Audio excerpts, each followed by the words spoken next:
और यहाँ पे हैं गिरिजा के ईश्वर भगवान गिरिजेश्वर महादेव। लंबे समय के बाद गांव की ओर आना हो रहा है। गेहूं की फसल बस पकने ही वाली है। माँ आजकल अकेले पड़ गई क्योंकि सालनी चले गई मायके। उत्तर की ओर बहने वाली धाराएं बहुत कम दिखती हैं। अब मैं कई बार बोलता भी हूँ कि आप बस यात्राएं करो, घूमने जाओ मस्त करके। सुबह के 6:30 बजे जैसे ही बाहर निकले तो माहौल कुछ ऐसा है इन पहाड़ों का। तो सबसे पहले आप सभी को मेरा प्यार भरा नमस्कार। मेरा नाम है आलोक राणा और स्वागत है आप सभी का देवभूमि उत्तराखंड के इन खूबसूरत पहाड़ों से। सुबह सुबह अभी अपनी तैयारी है गांव के शिवालय में जाके दर्शन और जलाभिषेक करने की। और धीरे धीरे इन खेतों में यहाँ छोटी छोटी पौध भी उगने लगी है धान की। खूब सारे फूल हैं यहाँ पे, तो कुछ गुलाब के फूल निकाल दिए हैं भाई।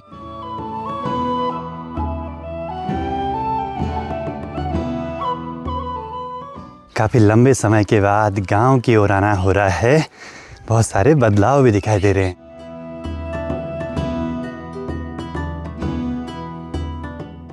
बहुत समय के बाद शिवालय में आना हो रहा है यहाँ, और मंदिर अच्छे से चमक रहा है। अच्छे से कलर करके यहाँ पे पूरी साफ सफाई मेंटेन है। बाकी पास में ही एक यहाँ पे ग्राउंड भी बन गया है। मंदिर के पास में ही यहाँ पे ये है उत्तर वाहिनी नदी, और उत्तर की ओर बहने वाली धाराएं बहुत कम दिखती हैं, और जो दिखती हैं वो बहुत पवित्र मानी जाती हैं। शिव शंकराय शुद्धाय नीलकंठाय धीमहि भक्तवांछितदातारं नमः कैलाशवासिने।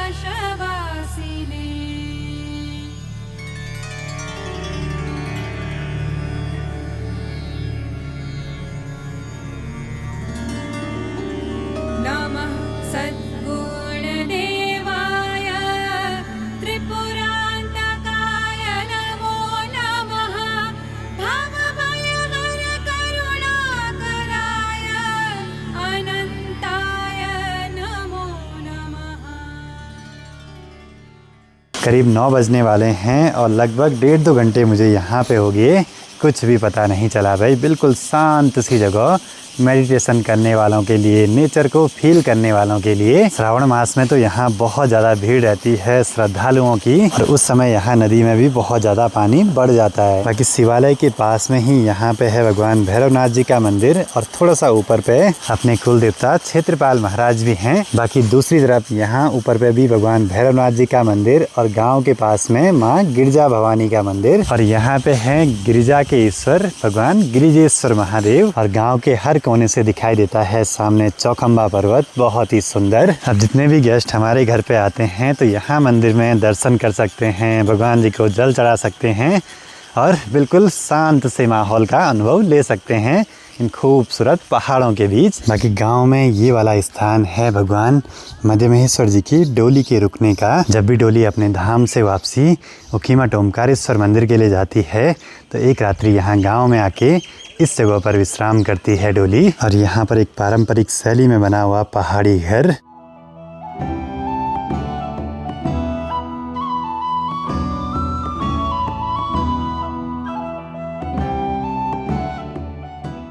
पहुँच चुका हूँ 9 बजे तक अपने घर पे। शाम तक अभी घर पे और भी गेस्ट पहुँचने वाले हैं।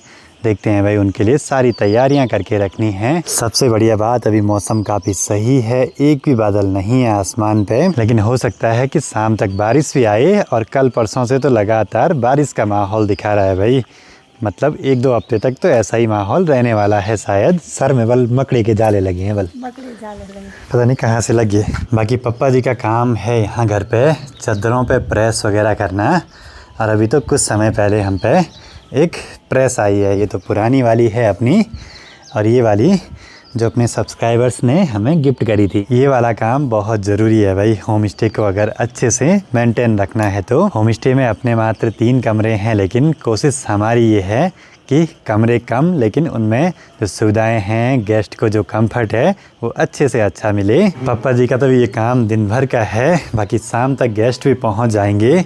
कमरे तो बिल्कुल तैयार हैं। एक बार ही चलते हैं परवाड़ी वाले घर की ओर। माँ की है सख्त ड्यूटी कोई बात नहीं। और आजकल माँ अकेले पड़ गई भाई, साल नहीं गई है मायके। मनसुना मार्केट होने लग गया धीरे धीरे सुनसान सा, मतलब कि यात्रा के समय सभी चले जाते हैं यात्रा वाले रूट पे।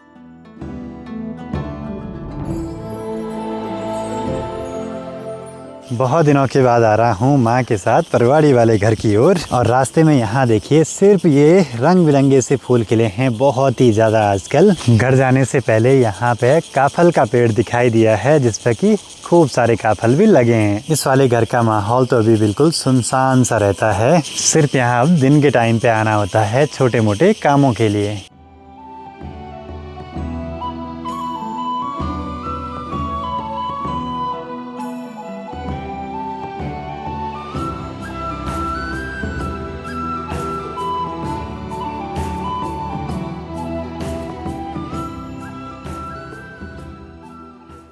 धीरे धीरे आसपास के गांवों में सभी जगह पीलापन बढ़ने लगा है हरियाली के साथ, क्योंकि गेहूं की फसल बस पकने ही वाली है और कटाई भी 2-4 दिनों में शुरू हो ही जाएगी आसपास।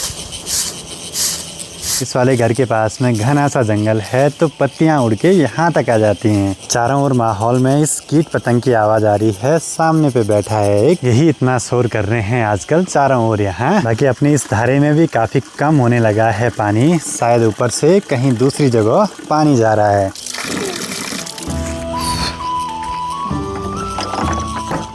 बाकी साल यहाँ इस नाशपाती के पेड़ पे कम नाशपाती दिखाई दे रही हैं, थोड़ी बहुत ही कुछ लगी हैं। बाकी माँ ने यहाँ छत पे थैलों पे लगा रखे हैं कद्दू लौकी वगैरह के छोटी छोटी पौध। बरसात में तो खूब साग सब्जियाँ होती हैं यहाँ। गौशाला में आने के बाद माँ का पहला काम गाय को चारा पत्ती देना, गोबर की साफ सफाई करना और फिर जाना घास के लिए। थोड़ा सा पास में ही खूब घास के पेड़ हैं और इन पे आजकल नई नई पत्तियाँ आई हैं तो वो निकाल के रख लेंगे।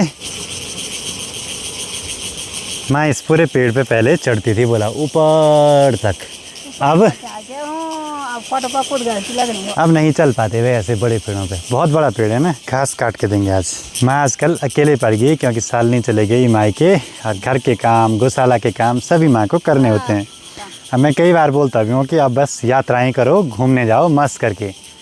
इनको कौन समझाए भाई, आप लोग कमेंट कीजिए हिंदी में वो भी, जिससे कि माँ पढ़े, माँ को ये लगे कि हाँ अब घर के काम बहुत होगी, अब यात्राएं करो बोल। ठीक नीचे देखिए 2 जंगली मुर्गे भाई, और मैं आया हूँ पेड़ से घास निकालने पे भाई, बहुत समय के बाद ये काम कर रहा हूँ। बाकी यहाँ इस पेड़ पे एक सफ़ेद शैवाल सी है, इससे हम बचपन में मेहंदी बनाते थे। इसको अच्छे से पीसते थे पत्थर में और हल्के से पानी के साथ मिला के हाथों पे लगाते थे, और ये बांध के पेड़ों पे ज़्यादा होता है। ये काम बचपन में सभी ने किए हैं भाई। मैंने घास काट के नीचे डाली, माँ ने पूरी भारी लगा दी भाई। चलो जी गौशाला तक चलते हैं। यहाँ सुबह के टाइम देर से धूप आती है तो काम करने को बढ़िया रहता है। चलो जी अब लंच का टाइम भी हो चुका है, निकल पड़ते हैं नए घर की ओर वापसी। यहाँ के तो आज के काम हुए पूरे अपने। मुझे एक केले की पनाल चाहिए थी धारे पे लगाने के लिए, पर केले कहीं मिले ही नहीं।